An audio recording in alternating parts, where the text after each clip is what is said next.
अस्सलाम वालेकुम, सफ़ी न्यूज़ में खुशामदीद। नाज़रीन, जैसे कि आप लोग जानते हैं कि 15 तारीख से सऊदी हुकूमत ने फ़्लाइट ऑपरेशन बहाल कर दिया है, लेकिन अभी तक आमद और रफ़त शुरू नहीं हुआ है। लेकिन आप लोगों में से बहुत से लोग ये सोच रहे हैं कि जब भी आमद और रफ़त शुरू हो जाएगा तो हम सऊदी अरब कैसे जाएंगे। तो आज की इस वीडियो में हम आपको यही बताएंगे कि जब फ़्लाइट्स शुरू हो जाएंगे, जब लोगों की आमद और रफ़त शुरू हो जाएगी, तो फिर आप सऊदी अरब कैसे आएंगे, किन शराइतों के साथ आप आ सकेंगे। PIA पाकिस्तान की अपनी एयरलाइन ने खुद ही बताया है कि अगर आप सऊदी अरब जाएंगे तो इन शराइत को इख्तियार करके आप सऊदी अरब जा सकेंगे। तो वीडियो को आखिर तक ज़रूर देख लीजिए, हम आपको थोड़ा बहुत गाइड करने वाले हैं ताकि जैसे ही फ्लाइट खुल जाए और आपको आने में कोई दुश्वारी ना हो। तो वीडियो को आखिर तक ज़रूर देख लीजिए। और सबसे पहले आपको बता दें कि आज या फिर कल जैसे ही फ्लाइट शुरू हो जाएंगे, लोगों की आमद और रफ़त शुरू हो जाएगी, तो फिर आप भी आ सकेंगे। और आपको बता दें, आप तब ही आ सकेंगे जब आपका खुरूज अवदा वीज़ा और इकामा वायलेट हो, तो तभी। अगर आपका छुट्टी का वीज़ा और इकामा एक्सपायर है, अभी तक एक्सटेंड नहीं हुआ है, तो आप नहीं आ सकेंगे। आपको यही हमारा कहना है कि आप 4 से 5 दिन इंतज़ार कर लीजिए। ऑटोमेटिक सिस्टम के ज़रिए आपका इकामा और आपका छुट्टी का वीज़ा भी एक्सटेंड कर देंगे सऊदी हुकूमत। और अगर नहीं हुआ तो आप अपने स्पॉन्सर या फिर अपनी कंपनी से रब्ता कर सकते हैं ताकि वो जवाज़ात से पूछे कि क्या मसला है कि हमारे बंदे का खुरूज अवदा या फिर इकामा एक्सटेंड नहीं हुआ ऑटोमेटिक सिस्टम से। और अगर आपका वीज़ा एक्सटेंड है और इकामे में भी टाइम है, तो आज या कल जैसे ही फ्लाइट शुरू हो जाए, PIA अपना फ्लाइट शेड्यूल जारी कर देगा या फिर सऊदी एयरलाइन, तो आप डायरेक्ट टिकट लेके सऊदी अरब आ सकते हैं। लेकिन पहले वीडियो को आखिर तक ज़रूर देख लीजिए ताकि हम आपको फिर से गाइड कर सके कि आपको किन शर्तों का ख्याल करना पड़ेगा। सबसे पहले आपको बता देते हैं कि PIA ने खुद ही बता दिया है, बल्कि तमाम मुल्कों के लिए भी सेम ही कानून होगा। PIA ने बता दिया है कि अगर आप सऊदी अरब के लिए फ्लाई कर रहे हो, ट्रेवलिंग कर रहे हो, मतलब सऊदी अरब जा रहे हो, तो आपको इन तमाम चीज़ों की जो है ना ख्याल रखना पड़ेगा, जो अभी मैं आप लोगों को बता रहा हूँ। सबसे पहले में इन्होंने बताया है कि चाहे वो GCC ममालिक का सिटीज़न हो या फिर एक्सेट री एंट्री पर हो, जो भी हो, उसका जो वीज़ा है वो वायलेट होना चाहिए। अगर उसका वीज़ा वायलेट नहीं है तो वो फिर सऊदी अरब नहीं जा सकता। चाहे आप एक्सेट री एंट्री वीज़ा पे हो, रेसिडेंसी इकामा पे हो, जो भी हो, आपका जो वीज़ा है वो वायलेट होना चाहिए, मतलब उसमें टाइम होना चाहिए, वो एक्सपायर नहीं होना चाहिए। PIA एयरलाइन ने दूसरी नंबर में ये बताया है कि अगर आप सऊदी अरब जा रहे हो तो आपका जो PCR टेस्ट है वो निगेटिव होना चाहिए। मतलब PCR टेस्ट में आपको ये प्रूफ करना पड़ेगा कि आपको कोरोना नहीं है, तो तभी ही आपको सऊदी अरब छोड़ दिया जाएगा। तो कहने का मतलब ये है कि जैसे ही फ्लाइट ओपन हो जाए तो आपको एक PCR टेस्ट करना पड़ेगा, जिसमें आपको साबित करना पड़ेगा कि आपको कोरोना नहीं है। और जो PCR टेस्ट है, इन्होंने का कहना है कि वो 48 घंटे तक पुराना होना चाहिए। अगर इससे ज़्यादा हुआ तो वो काबिल कबूल नहीं होगा।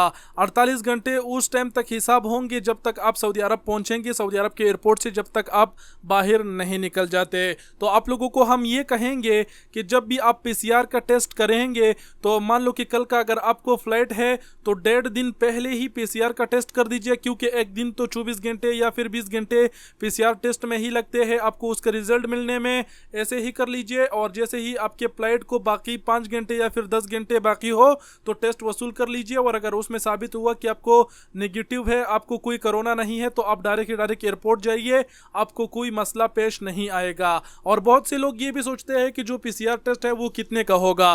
तो पाकिस्तानी पैसों के मुताबिक अगर मैं कहूँ तो आप लोगों को तकरीबन 7,000 से 8,000 रुपए लग सकते हैं PCR टेस्ट करने के लिए। तो ये PCR टेस्ट के हवाले से डाउट क्लियर हो गया। अब नीचे इन्होंने PIA वालों ने खुद ही कुछ लैब्स रिकमेंड किए हैं कि इन लैब से अगर आप टेस्ट कराते हैं तो सऊदी हुकूमत इसको एग्री करते हैं, कोई मसला पेश नहीं आएगा। एक बात आप लोग याद कर लीजिए कि आप किसी बड़े हॉस्पिटल से जो है ना PCR का टेस्ट करा लीजिए, किसी छोटे मोटे से नहीं, कि ऐसा ना हो कि आप PCR का टेस्ट करा ले और वो फिर एयरपोर्ट पे करामद ही ना रहे, तो फिर आपको रिटर्न भेज सकते हैं। PIA वालों ने यहाँ पर कुछ लैब्स के नाम लिखे हैं, कुछ हॉस्पिटल के, तो आपको एक एक करके बता देते हैं। सबसे पहले इन्होंने लिखा है है कि आगा खान यूनिवर्सिटी हॉस्पिटल यानी इस हॉस्पिटल से आप पीसीआर का टेस्ट करा सकते हैं जो काबिल कबूल होगा। दूसरे नंबर पर इन्होंने बताया है कि इस्लामाबाद डायग्नोस्टिक से भी आप करा सकते हैं।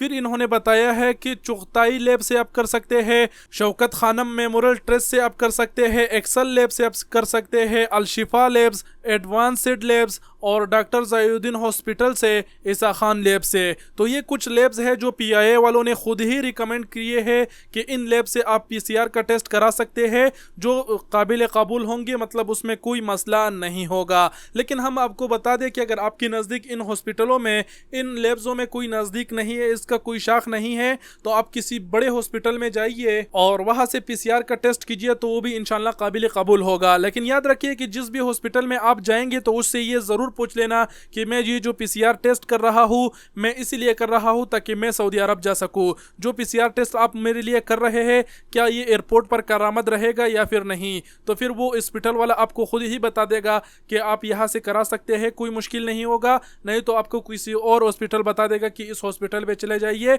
उस हॉस्पिटल का वो एयरपोर्ट पे करामद रहेगा।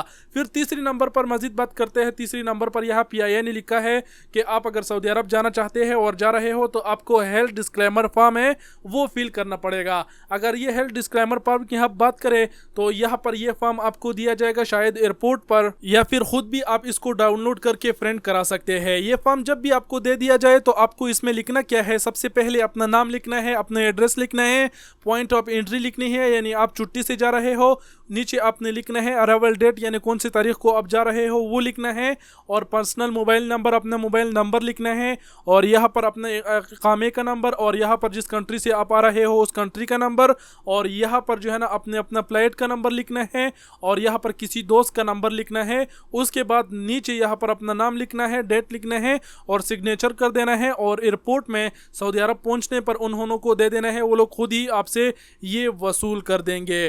फॉर्म की बात खलास हो गई। अब नीचे देखते हैं कि इन्होंने क्या कहा है।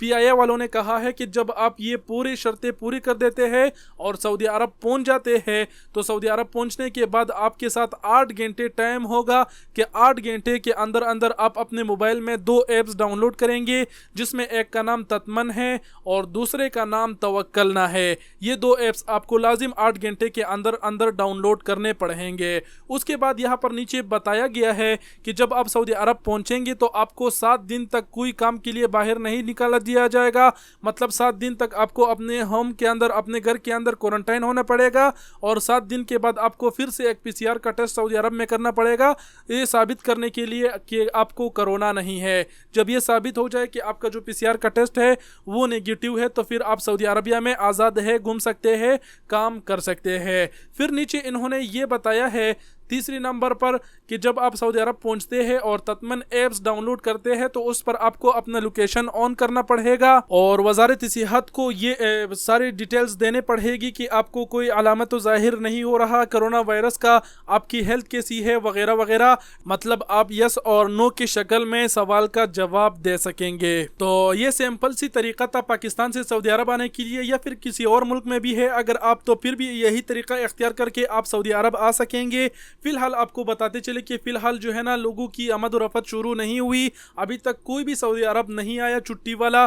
जैसे ही सऊदी हुकूमत दोबारा ऐलान करेगा, फ्लाइटों का शेड्यूल जारी करेगा, तो फिर आप यही तरीक़ों को इख्तियार करके आप सऊदी अरब आ सकेंगे। जितने लोग घबरा गए थे और टेंशन में थे कि भाई क्या होगा क्या नहीं, ये सिंपल सी तरीका है, बस आपको एक टेस्ट करना है और आपका वीज़ा वैलिड होना चाहिए, आपको ये 2 ऐप्स डाउनलोड करने हैं और बस सऊदी अरब आना है। इसमें कोई इतनी बड़ी बात नहीं है, किसी भी चीज़ की टेंशन ना ले। तो उम्मीद करता हूँ कि आप लोग समझ गए होंगे। और आखिर में आप लोगों को बताते चलूँ कि जैसे ही सऊदी एयरलाइन या फिर पीआईए अपना फ्लाइट शेड्यूल जारी करेगा तो उस पर भी हम वीडियो ज़रूर बना देंगे और आपको आगाह कर देंगे कि फ़्लाइट की टिकट लीजिए और सऊदी अरब आइए, इंशाल्लाह आपको कोई मसला नहीं होगा। तो वीडियो बहुत ही बड़ी हो गई, मैं माजरत चाहता हूँ। वीडियो देखने का बहुत बहुत शुक्रिया, अपना बहुत सारा ख्याल रखिएगा। अल्लाह हाफिज़।